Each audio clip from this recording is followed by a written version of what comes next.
মৰমৰ শিক্ষাৰ্থীসকল, এই ভিডিঅ'টোৰ জৰিয়তে সংসদীয় পদ্ধতিৰ চৰকাৰৰ বিষয়ে আলোচনা কৰিবলৈ লৈছোঁ।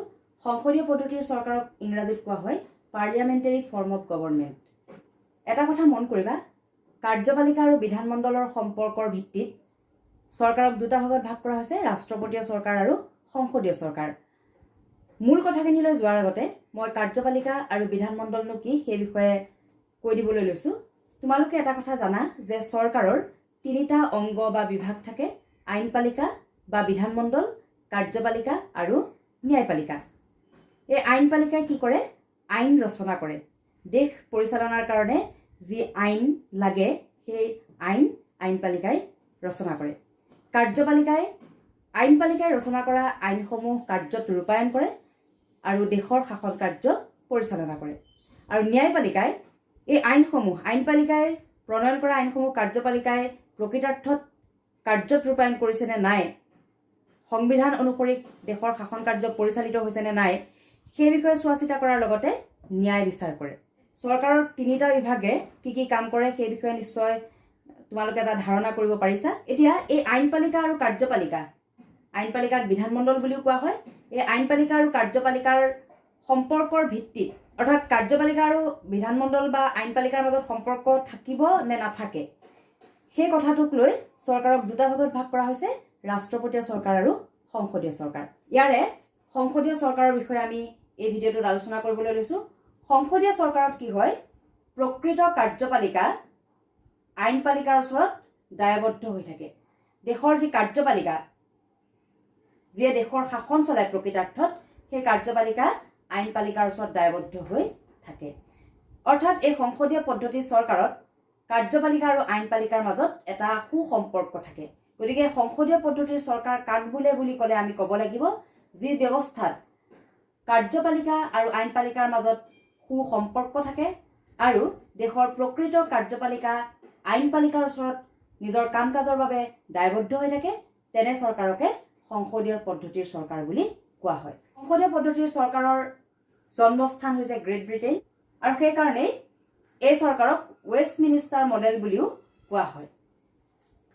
এই চৰকাৰত শাসন ব্যৱস্থা মন্ত্ৰী পৰিষদে পৰিচালনা কৰে। এই মন্ত্ৰী পৰিষদখন দেশৰ প্ৰকৃত কাৰ্যপালিকা, সেইকাৰণে এই মন্ত্ৰী পৰিষদে দেশৰ শাসন পৰিচালনা কৰে কাৰণে ইয়াক মন্ত্ৰী পৰিষদ পৰিচালিত চৰকাৰ বুলি কোৱা হয়। আৰু এই মন্ত্ৰী পৰিষদখন বিধানমণ্ডলৰ ওচৰত দায়বদ্ধ হৈ থাকে কাৰণে এই চৰকাৰক দায়িত্বশীল চৰকাৰ বা দায়বদ্ধ চৰকাৰ বুলিও কোৱা হয়।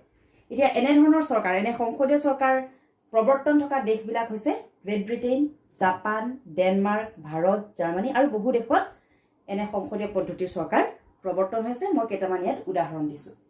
এতিয়া সংসদীয় পদ্ধতিৰ চৰকাৰৰ বৈশিষ্ট্যবিলাক কি কি? প্ৰথম কথা, ইয়াত দুজন মুৰব্বী থাকে। এই দুজন মুৰব্বী হৈছে নামমাত্ৰ আৰু প্ৰকৃত।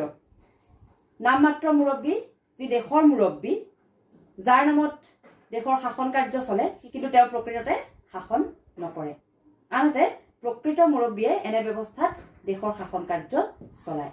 এতিয়া উদাহৰণ হিচাপে যদি আমি চাওঁ, গ্ৰেট ব্ৰিটেইনলৈ যদি তোমালোকে মন কৰা, দেখিবা গ্ৰেট ব্ৰিটেইনৰ শাসন ব্যৱস্থাত ইয়াত ৰজা বা ৰাণী হৈছে নামমাত্ৰ কাৰ্যপালিকা বা নামমাত্ৰ মুৰব্বী। এই ৰজা বা ৰাণীৰ নামত সমগ্ৰ দেশৰ শাসন কাৰ্য চলে, কিন্তু তেওঁ প্ৰকৃতাৰ্থত দেশখন শাসন নকৰে।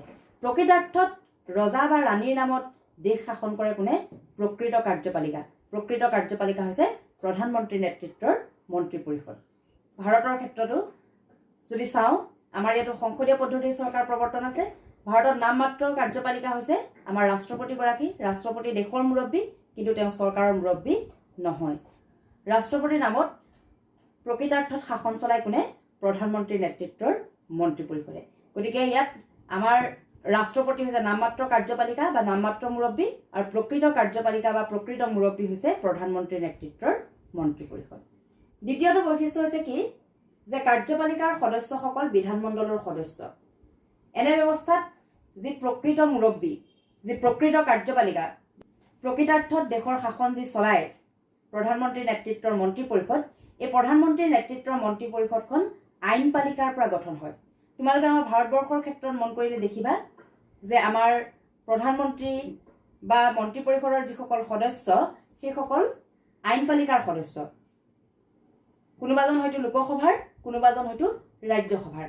গতিকে এনে ব্যৱস্থাত কি হয়, কাৰ্যপালিকাৰ সদস্যসকল আইনপালিকাৰো সদস্য।